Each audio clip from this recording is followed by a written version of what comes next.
Hey everybody, welcome back to another episode. In this video, I'm gonna let you know the ways to add signature in Hostinger Webmail. To add signature in Hostinger Webmail, you have to follow the simple steps. So while you're logged into your account, that's gonna take you to the home page, which will look something like this. Here, what you wanna do is go ahead and select the email or the correct email address and click on Manage. When you actually do it so, you'll be taken to the next field where you could see email accounts. So here you want to go ahead and click on email accounts. Next thing you'll be taken is this page. So over here you want to go to settings. As soon as you click on settings, you want to click on identities. As you click on identities, next thing you want to do is you could see this page where you could see signature. You could either go and upload a photo or you could do it manually.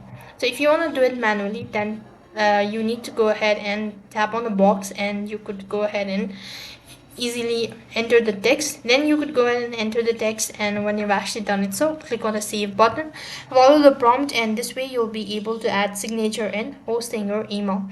That is all for this video. I hope the video was helpful. Make sure to like, share and subscribe to our channel. Thank you for watching. See you in the next video.